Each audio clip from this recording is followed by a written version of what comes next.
125 Caribbean pirates attack an American cruise ship and face a fierce American response. September 27, 2025. In the stormy Caribbean Sea, 5 speedboats carrying 125 armed pirates are charging toward the MV Seabourn Spirit, a 450-foot, 10,000-ton American cruise ship sailing toward the Bahamas with 315 passengers. From the deck, the pirates fire RPG-7 rockets, AK-47s, and PKM, sending sparks tearing through the night sky. In just a few minutes, they are close to boarding the ship. But they misjudged the flag that is flying in the wind on the ship. The response was immediate and merciless. The U.S. Coast Guard's Patrol Squadron Delta gave the order. 3 ships, USCGC Sentinel, USCGC Hamilton, and USS Ardent, immediately broke formation. Overhead, an MH-60 Jayhawk helicopter roared through the storm, its headlights piercing the night as 8 Navy officers prepared to jump, all focused on one goal: to destroy the pirates. America did not come to negotiate. They came with steel, firepower, and fury. Because when you hijack an American-flagged ship, you're not fighting sailors, you're fighting the full might of the United States. September 27, 2025, 6 p.m. The MV Seabourn Spirit, a gleaming American cruise ship stretching 440 feet and weighing over 10,000 tons, glided out of Miami port heading for the sunlit waters of the Bahamas. On board were 315 passengers, most of them retirees and families seeking peace, laughter, and a few carefree nights under Caribbean stars. The decks glowed with golden lights, champagne glasses clinked, and a jazz band played "Fly Me to the Moon." To anyone watching, it looked like the perfect evening at sea. But 200 miles southeast of Florida, the Caribbean was changing. Storm warnings blinked across satellite feeds, winds exceeding 90 miles per hour, barometric pressure plummeting fast. The Seabourn Spirit weather radar painted a thin crescent of clouds spiraling into what could become a Category 2 hurricane. Still, the captain, Thomas Reed, a veteran sailor with 28 years at sea, assured his crew, "We'll steer north. The guests won't even notice." Below the laughter, however, danger was already moving. On a faint sonar ping, the ship's navigation officer noticed something odd. 5 small dots crawling against the current, 20 nautical miles to the east, closing fast. The first officer frowned, assuming it was a cluster of fishing boats, but the radar speed indicator told another story: 35 knots and rising. Unaware, the passengers danced. The ship's ballroom pulsed with light. Couples took photos near the railing, oblivious to what lurked beyond the dark horizon. In the command bridge, Reed's gaze fixed on the glowing screen. He switched channels to the U.S. Coast Guard frequency. Static, no response. A storm's interference had jammed communications. The evening breeze thickened into something heavier, an eerie stillness before chaos.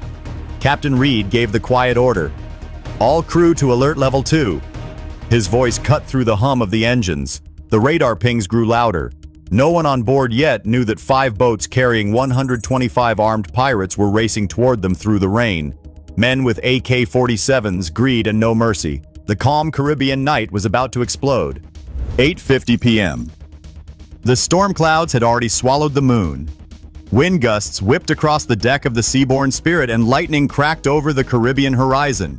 On the bridge, Captain Thomas Reed stood frozen before the radar screen.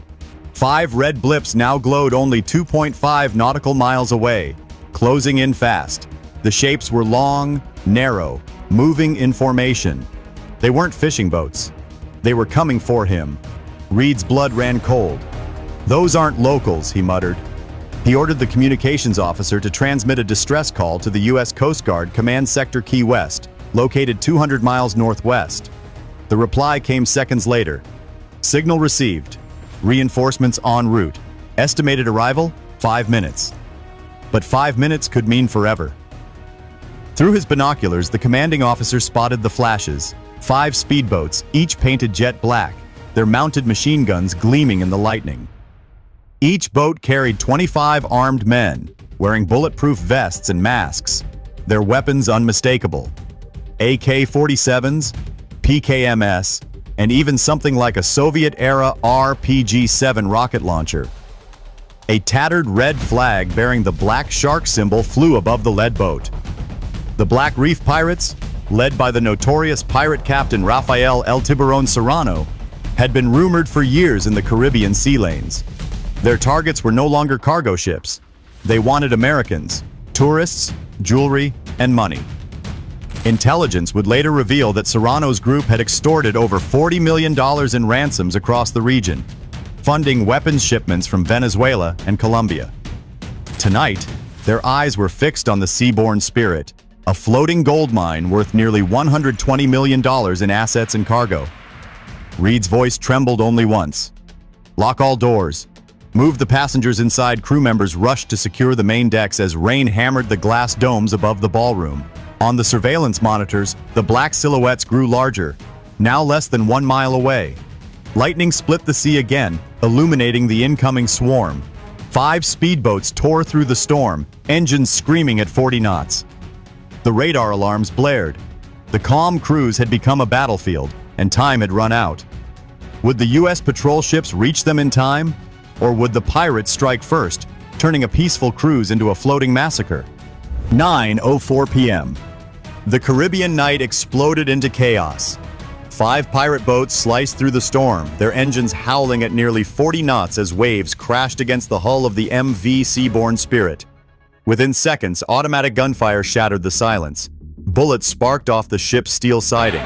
Passengers screamed, ducking under tables and scattering across the ballroom as chandeliers swayed violently overhead. The first rocket-propelled grenade streaked toward the upper deck.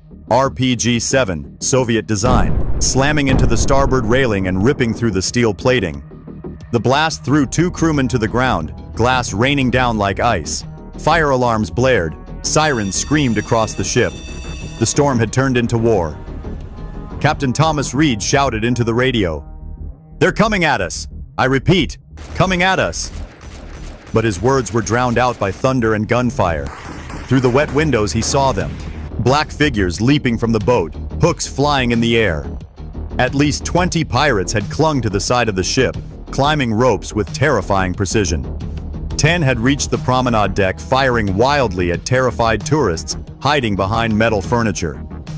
One gunman kicked open the dining room door, aimed his gun at the ceiling and shouted in Spanish, "Manos arriba!"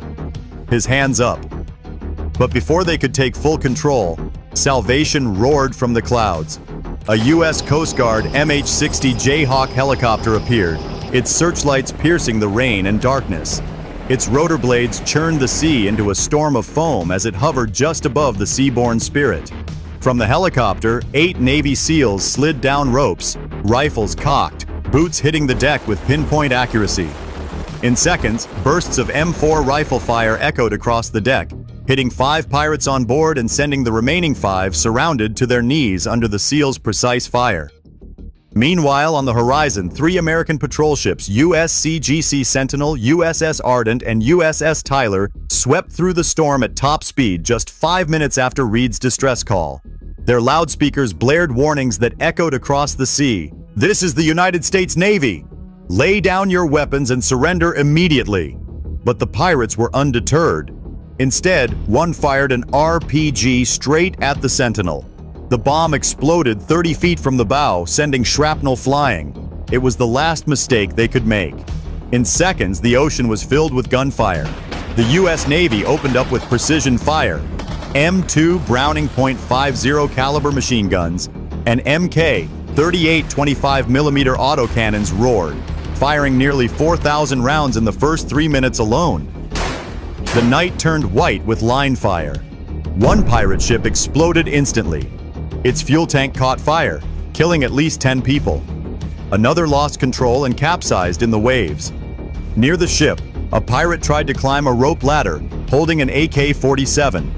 A sniper bullet from the Sentinel hit his hand. He screamed, fell into the black water, his weapon sinking beside him. Around him, 23 other pirates were wounded, bleeding, and sinking in the storm. By 9:18 p.m., the battle was over. 3 pirate ships burned on the waves, 2 others drifted. Flags of surrender were raised. The survivors knelt on the deck, arms raised. What happens next will leave you speechless. Stay with us to see how the U.S. Navy takes control of the chaos. 9:22 p.m. The storm still roared across the Caribbean, but the gunfire had died down. The MV Seabourn Spirit was filled with smoke and broken glass, its once shiny decks blackened by scorch marks and bullet holes. The smell of burning fuel and salt water hung in the air. The sea around the ship glowed a pale orange from the wreckage of pirate ships that drifted nearby. Captain Thomas Reed stood on the bridge, shaken, but still alive. Below him, Navy and Coast Guard personnel were combing the deck, gathering survivors. 31 pirates had been captured alive, their wrists bound, their faces pressed against the steel deck. 10 lay dead, and 23 had been shot and wounded in the waves, bleeding, screaming for help that would never come. The ocean itself had become a silent witness. Inside the ship, the chaos subsided. 315 passengers, many elderly, terrified, some still shaking uncontrollably, gathered in the mess hall for medical examinations. 9 were treated for injuries, 4 with shrapnel wounds, 2 with burns, and 3 with concussions from being knocked down by the blast. A Navy medical team worked tirelessly under strobe lights, bandaging wounds and handing out water. At 9:35 p.m., the first message from the USCGC Sentinel arrived. The area is secured. The enemy has been neutralized. The rescue phase is complete. The numbers were staggering. More than 1,200 rounds had been fired in less than 10 minutes. The hull had sustained more than 80 hits, 2 small fires, and a section of railing had been ripped off by an RPG. Yet, despite all the hardships, not a single passenger had died. On the horizon, the MH-60 Jayhawk helicopter circled like a sentinel, its searchlight scanning the Black Sea for survivors. The Coast Guard deployed lifeboats to collect the wounded pirates, while armed sailors guarded each entrance and exit of the cruise ship. For the first time that night, Captain Reed breathed a sigh of relief. The battle was over, but the questions were just beginning. Who was funding these men?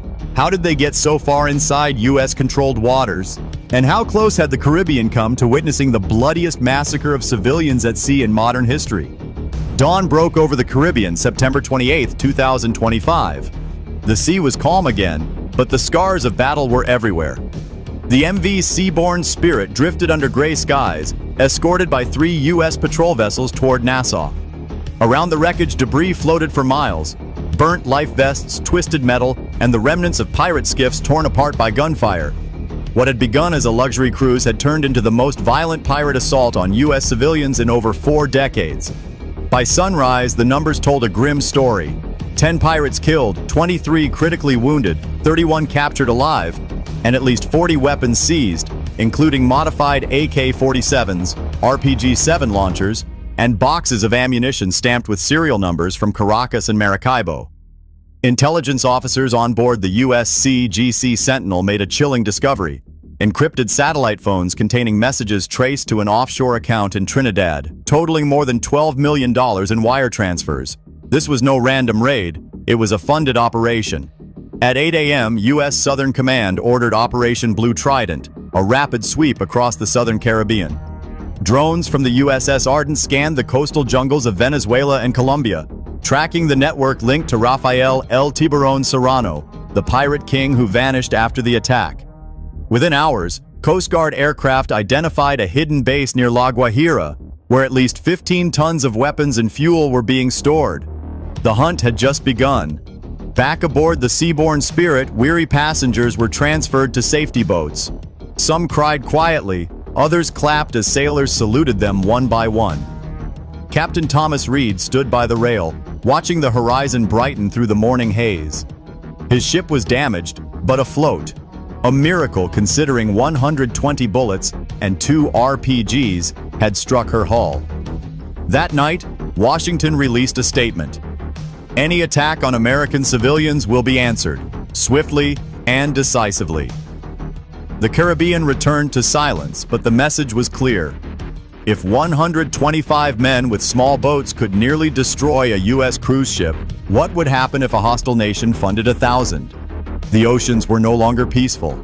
They were battlefields waiting to ignite. As night fell on September 28, 2025, the MV Seabourn Spirit finally docked in Nassau under a gray Caribbean sky. Its white hull, once gleaming with pride, now bore the black scars of war: bullet holes, scorch marks, shattered glass. Passengers disembarked in silence, some clutching their luggage, others whispering prayers of gratitude. No one spoke loudly. The echo of gunfire still lingered in their minds. For the U.S. Navy and Coast Guard, the victory was undeniable. 315 lives saved, a ship rescued, and an entire pirate cell dismantled. But beneath the triumph lay a chilling truth. The Caribbean, once a paradise of calm waters and coral light, had turned into a hunting ground. Intelligence gathered from the captured pirates revealed something darker: links to global smuggling rings, political groups, and arms traffickers spreading from South America to West Africa. The attack on the Seabourn Spirit was not an isolated act of greed. It was a symptom of a growing shadow war over the control of the world's trade routes. Captain Thomas Reed, in his final report, wrote only one line that would later be quoted across military briefings: "The sea is not what it used to be." Washington ordered a permanent expansion of maritime patrols, deploying 10 additional ships across the Caribbean corridor. For weeks afterward, search teams recovered fragments of wreckage, unmarked rifles, and oil drums floating like ghosts in the current. And yet, despite the terror, one truth endured: the bravery of ordinary sailors and rescuers who stood against impossible odds. Their courage prevented what could have been the deadliest civilian disaster at sea since the Beirut explosion of 2020. The message to the world was clear: when Americans are threatened, the ocean itself will rise to defend them. If you believe this story deserves to be heard, don't forget to like, share, and subscribe. Your support keeps these untold battles alive.